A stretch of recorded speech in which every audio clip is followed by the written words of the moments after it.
Hey, Steve Gamache here with another Chef Knives to Go quick look product review, and what we're looking at in this episode is the Kato Nashiji Suminagashi Petty 150mm knife. So Yoshimi Kato recently took over the shop for his father, so he's running the show now, and this is a new line that Mark has brought in. I've got 5 blades from this line, 5 different models, and it's a really nice line of knives. So the line is composed of VG-10 stainless steel for the hard core steel in the multi-layered construction.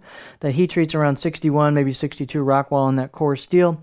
The construction is pretty easy to see, but it is a multi-layered stainless cladding on either side of that core steel. Take a quick close-up here.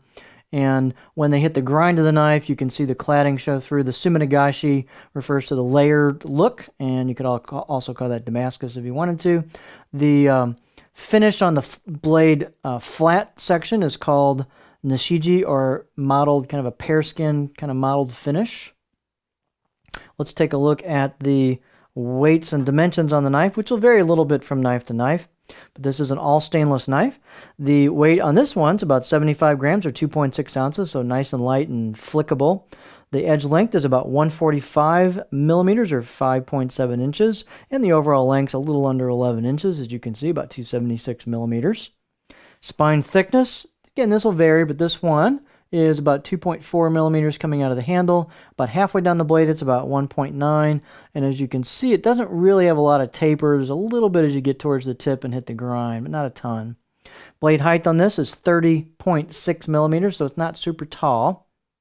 But it does have a pretty thin neck and then a small circumference handle. So you've got to be a little tight with it, but you can get a little clearance if you want to.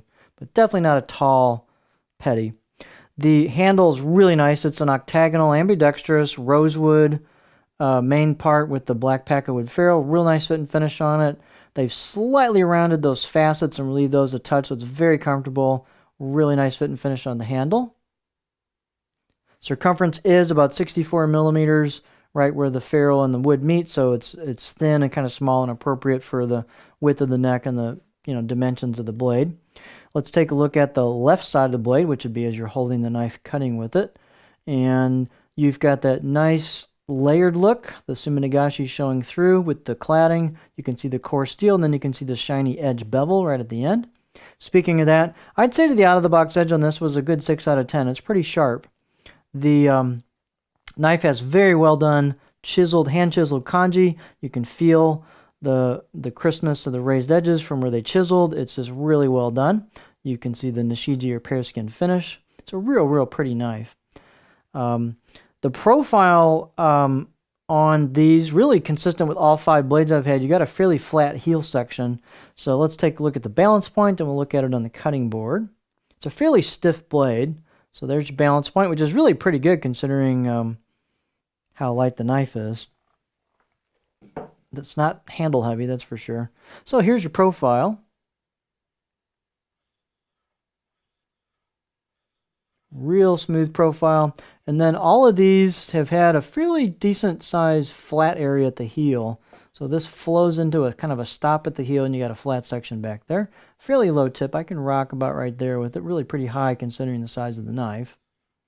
But just a real pretty knife, well executed, nicely done, kind of stiff, confident feel to it. All stainless, pretty cool. These are a neat line of knives. So this is the Yoshimi Kato Nashiji Suminagashi or Damascus Petty 150mm knife.